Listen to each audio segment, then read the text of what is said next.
Hey guys, welcome back to my channel, and it's Debsy, and place to be, it's Debsy. That's me, boop, Debsy. Hey guys, and happy Monday. I hope everybody is having a great start to the week.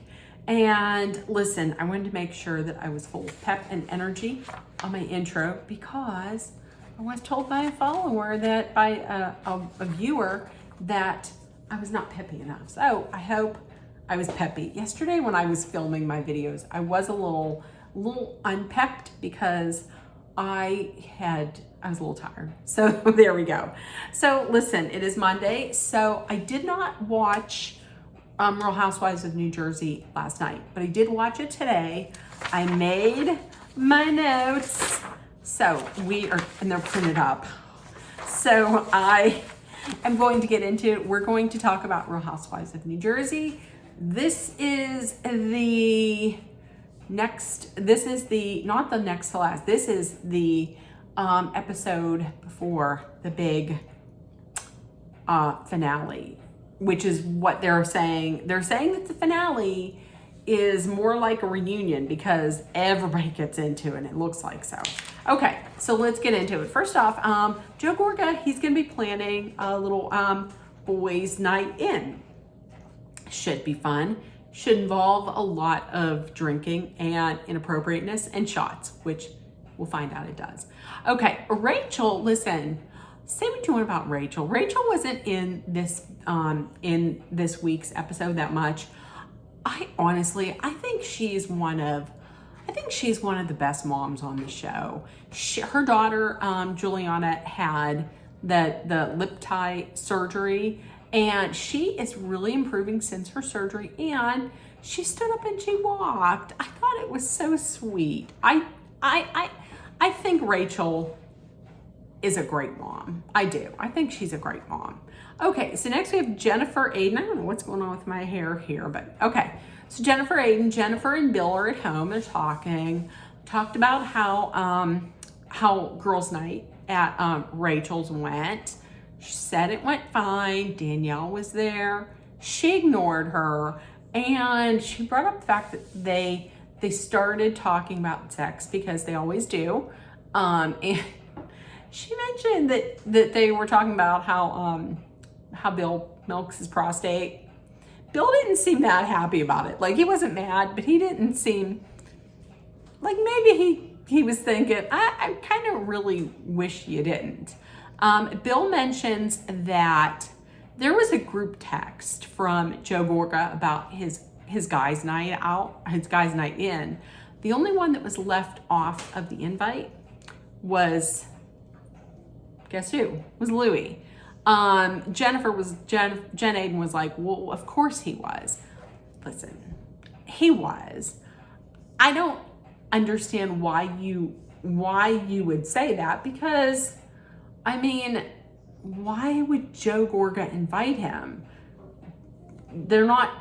Teresa and Louis aren't talking to Joe and Melissa, so why would he invite him?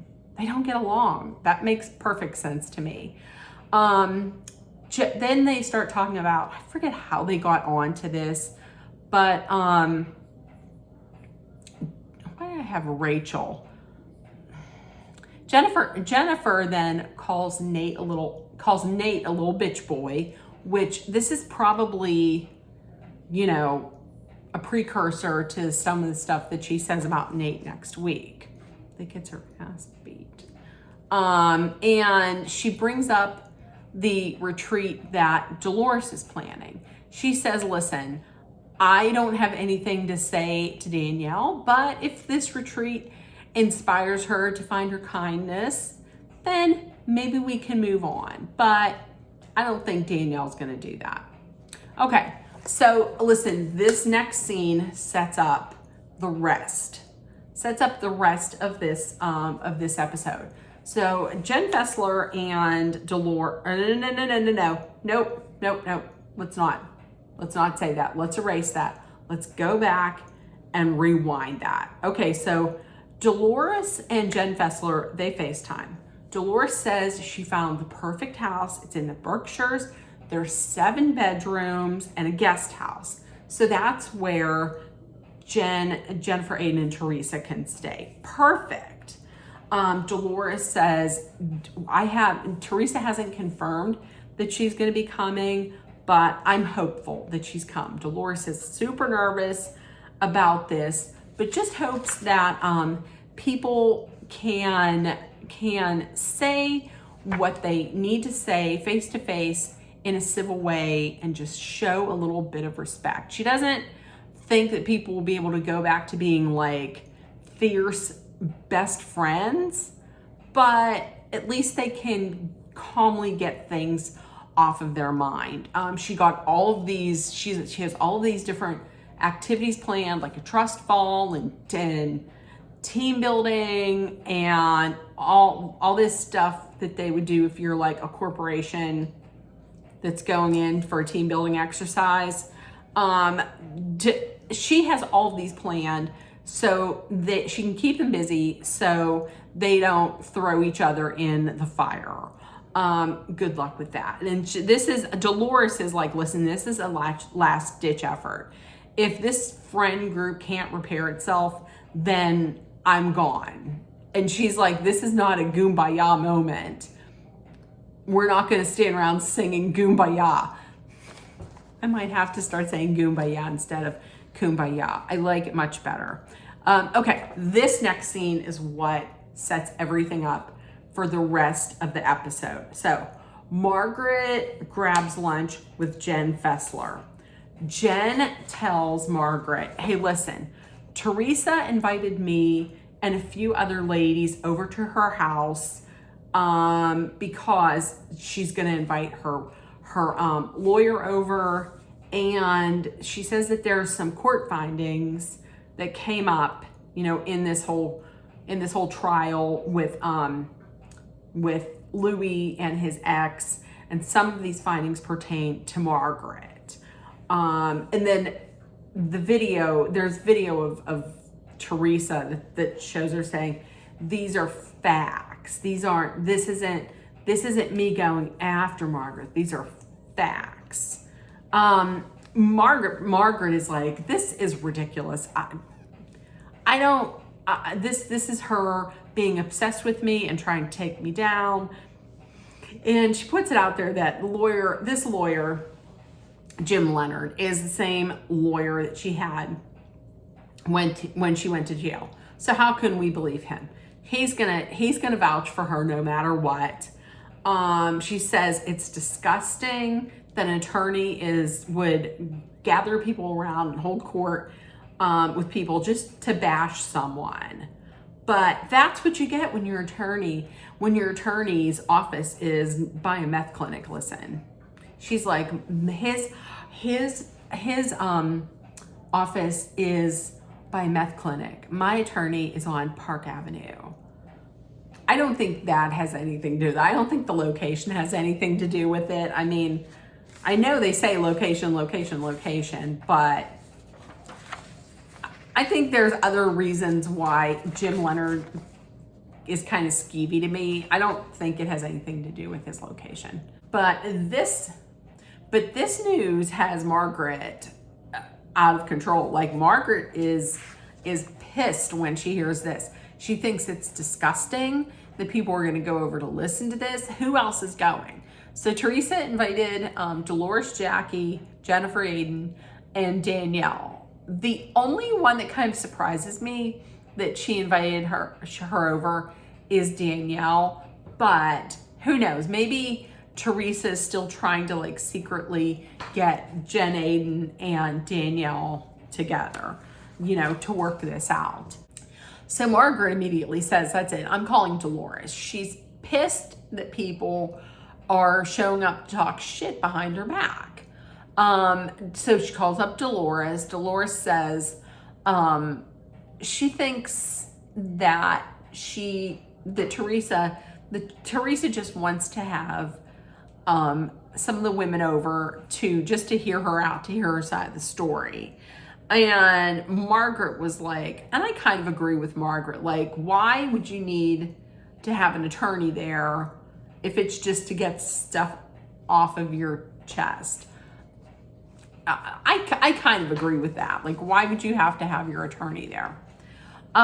Margaret says she's disappointed. She's disappointed that people are showing up. The people are showing up for this. But I mean, look at who's showing up though. It's people that are against you, so I'm not surprised at that. The ones that kind of surprise me are Danielle and Jen Fessler. So while she's still talking to Dolores, she said, oh wait, what do I have here? Sometimes I can't make out my notes. Oh, my opinion. Dolores is getting ladies together for this retreat to try and bring people back together. But then you're going over to Teresa's. That doesn't make any sense to me. That kind of like flies in the face of you having this retreat. Like, you want to get everybody back together, but then you're going to go over to Teresa's. That's all. So Margaret's on a tear. She gets off the phone with Dolores. She's on a tear. She calls Danielle up, calls her up and tells her so, and asks and says, so I hear you going to this bashing that Teresa's having over at her house. And I got the feeling that Danielle like doesn't know what's gonna happen at this meeting. So she's just going over to find the tea out, I guess. She says that Teresa's gonna tell them what's happening in Louis' court case. So there's all that. Doesn't Margaret call both of these women up, and she tries to ask, she's like, I need to ask questions. And then as soon as they try and talk, she hangs up on them. Like the second time she was like, okay, I gotta go. I can't talk. My omelet's getting cold. I'm gonna tell you though, that omelet did look kind of amazing. So Jen Fessler, in her talking to her, she's like, listen, I didn't think it sounded bad when I accepted, but now it does sound kind of bad. And I just wish I never would have accepted. So Jen Fessler text Margaret or text Teresa and is like, I'm sorry, I can't make it. I'm talking to Margaret and I don't think it's right for me to be there and I can't make it.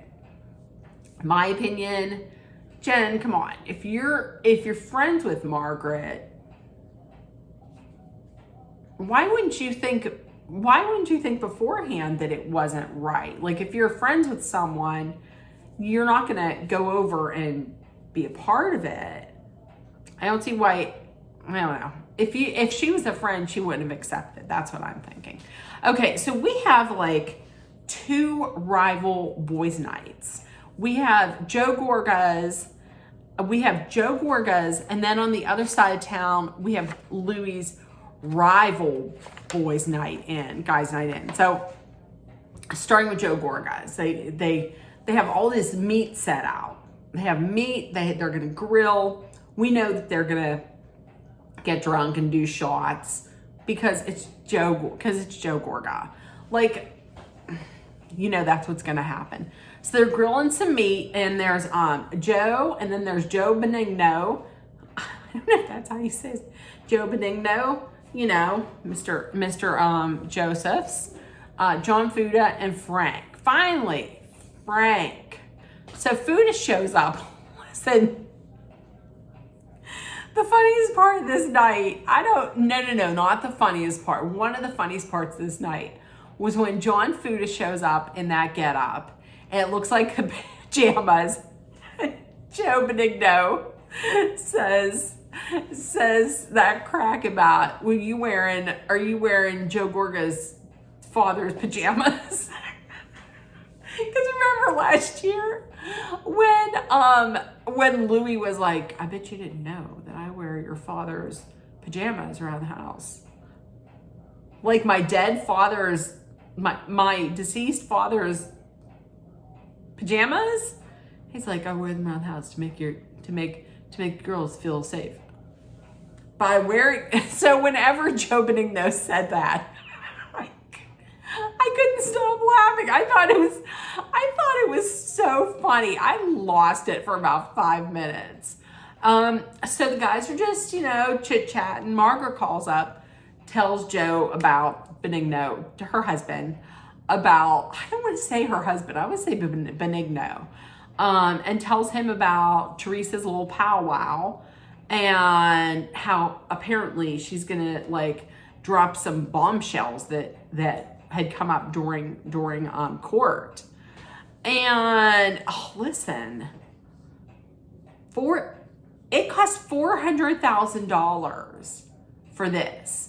$400,000. Listen, I think Margaret might be right. I think Louis is pissing away her money. That's what I think. I think that's what a lot of people think. But John Fuda might be onto something, because listen, he said, Teresa and Louis, they're putting all this stuff out here. They're talking about all this stuff with Margaret. Is it maybe a deflection to deflect away from some of the shit that's going on with Louis? Could be. I mean, it could be. You never know with these people. Okay, Frank is finally back. Frank Catania is back with the boys, and Jen Fessler's husband shows up as well. So Frank is talking to the guys and tells them that he was invited to Louis' party, and you could tell Joe Gorga took a little offense to that, because he was like, "That's scum. Were you gonna go to his? You weren't gonna go hang out with that scum." And I don't know if he called him a scum. I think he did. But you weren't gonna go, and he was like, no. I'm not gonna hang out with him. But I think he would. But Joe you could tell he was upset about that. But then they got into the humor. They used humor to kind of steer clear of it. The two guys that are going over to Louis are Bill Aden and Polly. Listen, Joe Gorga's like, Bill Aden's in a cult. And the question was, why aren't Bill and Paul here? Joe Gorga was like, because scum hangs out with scum. Okay, wow. Tell us how you feel, Joe. So the guys are outside, and Lord knows, what are they doing? Of course, if they're outside and they're drinking, they're doing shots. But they're doing shots from they have bone marrow, and they're doing a shot through a bone marrow. I'm sorry. Nothing about that sounds cool or fun. Nothing. So they're out there doing that. They come in and they start playing some poker. Next thing you know, John Fuda, he's not doing so good.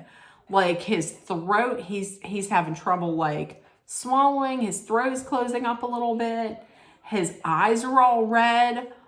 He is not looking so good. So listen, Benigno.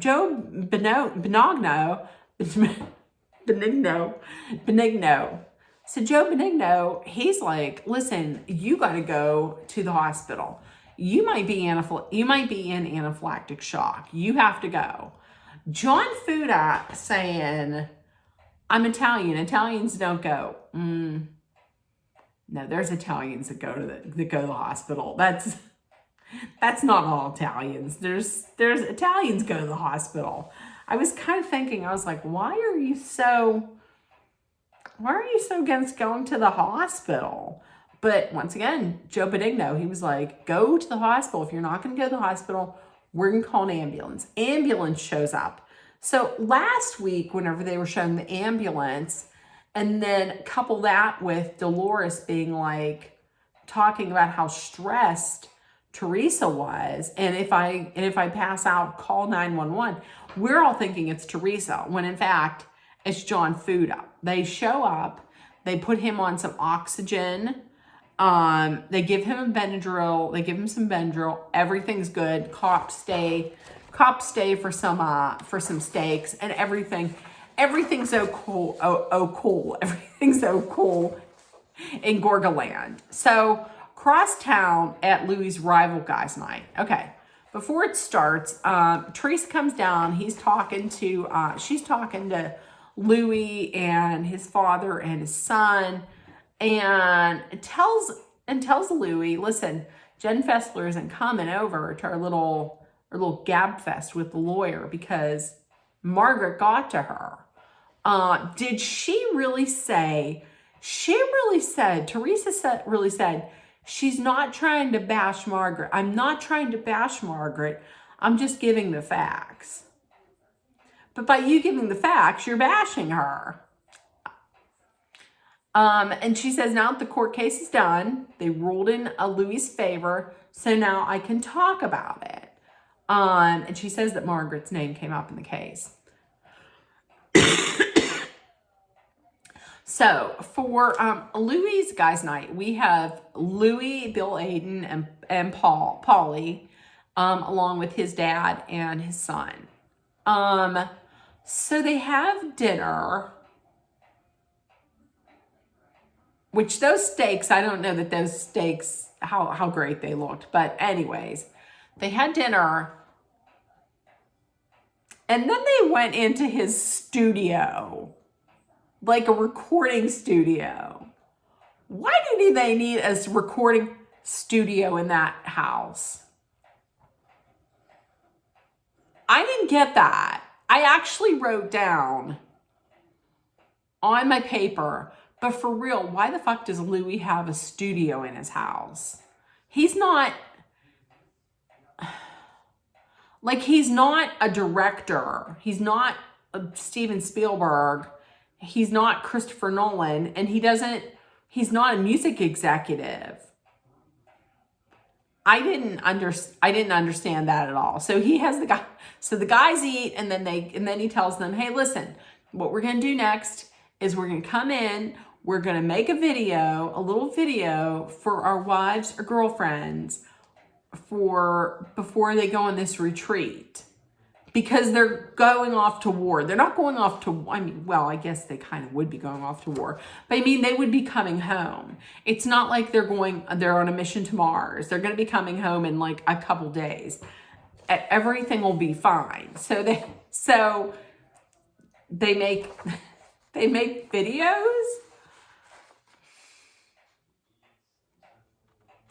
I can't be the only person that thought that was weird. I can't. Okay, so next is Dolores and Paul.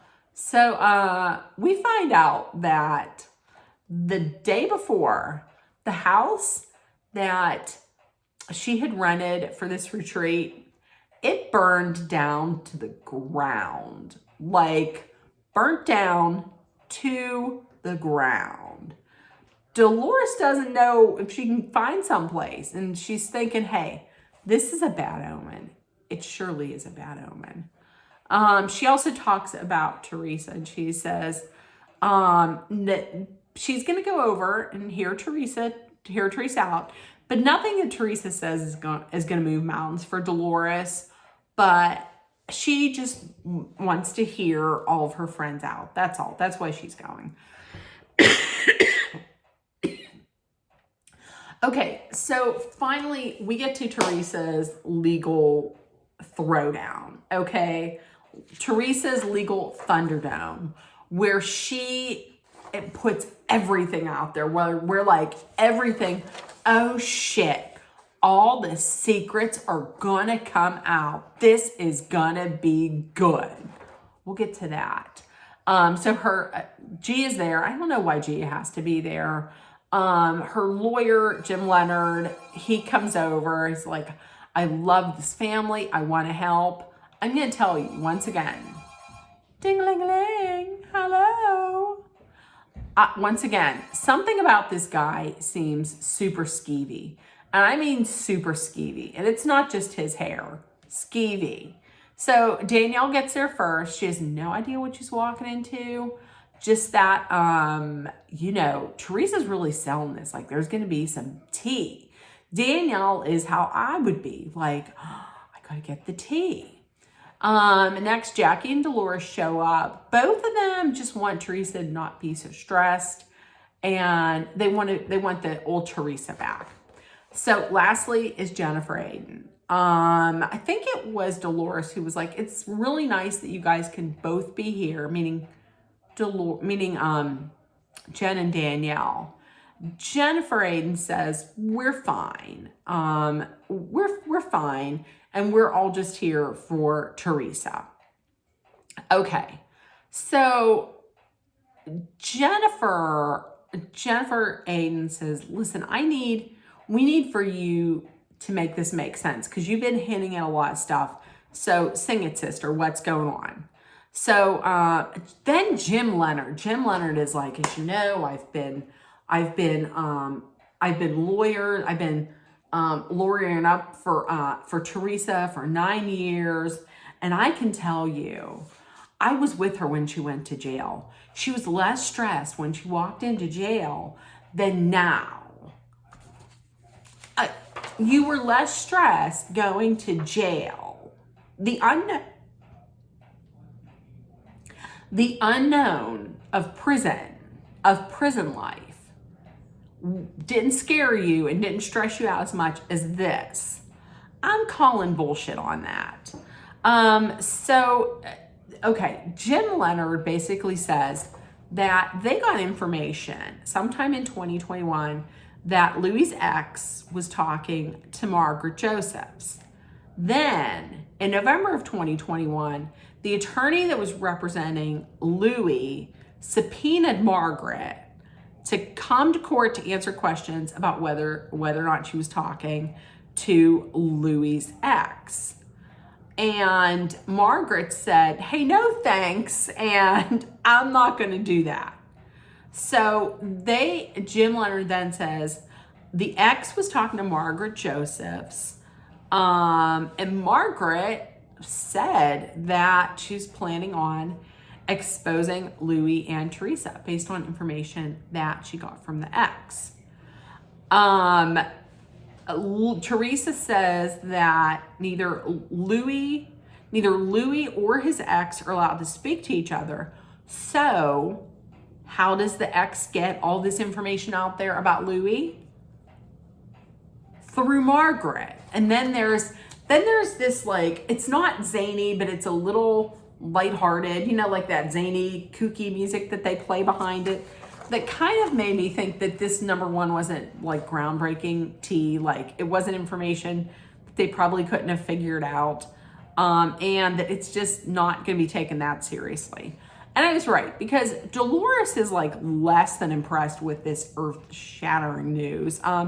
She says that Teresa had always said something like this was happening.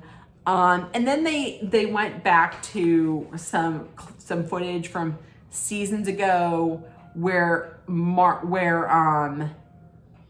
Teresa accused her of talking to the ex. And before that, Margaret had said something like, Margaret said something about Louis, and then she said, I guess that's what the ex-girlfriend is saying. So I don't know. Either way, Dolores said she's going to get to the bottom of this, and I'm sure she will. Teresa then is like, whenever I met Louis, suddenly all of these videos were coming out from her ex. That's from Margaret. Jackie and Teresa says something like, Jackie, you're the only one who was around for that, or something like that. And Jackie says Margaret didn't tell her anything about this. But listen, next week, shit's gonna come out. Some shit's gonna come out about Jackie. And I mentioned it in a video a few weeks ago, but stuff's gonna come out next week about Jackie and the ex, I think. Okay, but I'm gonna tell you, listen, Danielle was 100% correct. Jennifer Aiden talks about Laura. Remember Margaret Joseph's ex-best friend who suddenly wanted to spill all this information?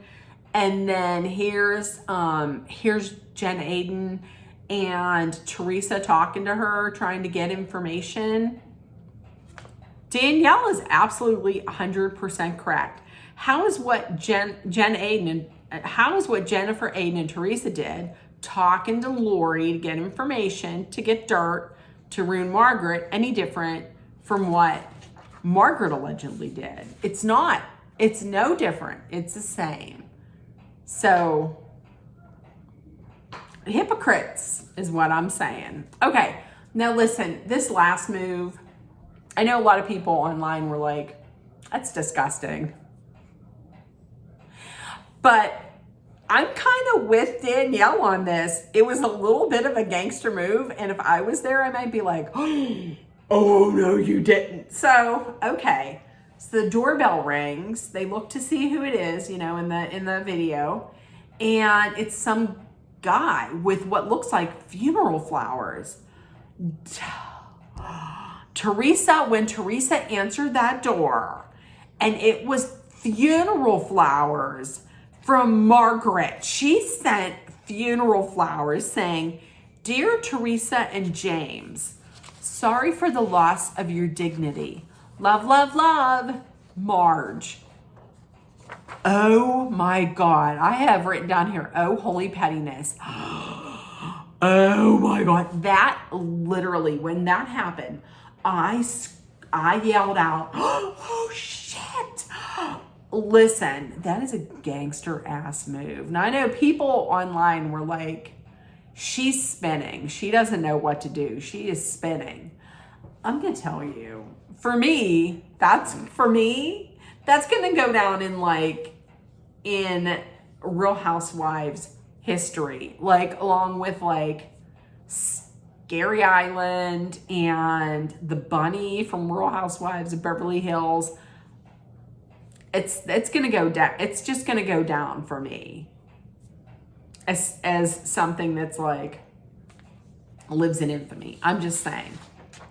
It was petty. It was gangster. I was kind of living for it. Okay, so next week is the finale. It is going to be a blowout. It's going to be a blowout. So, listen, if you watched, please let me know in the comments what you thought. If nobody told you yet today, I love you. You're loved, seen, and heard. Please make sure that you put love, kindness, compassion, acceptance, hope, and positivity out there. Also, oh, excuse me, you didn't hear that. Also, please take care of one another. 3 things. Number 1, please be aware of your surroundings. Number 2, please stay safe. And number 3, if you're somewhere where it's hot, please, if you have to go outside, please be safe. Please hydrate often. And listen, tomorrow there is not going to be a Bachelorette. I'm taping it. I will watch it tomorrow, I think, and then probably get a video up on Wednesdays. There's not going to be a video tomorrow. Tonight I'm watching the Olympics with my mom, and that's what I wanted to say. During the Olympics, my videos will probably be scattered a little bit, so just hang in there.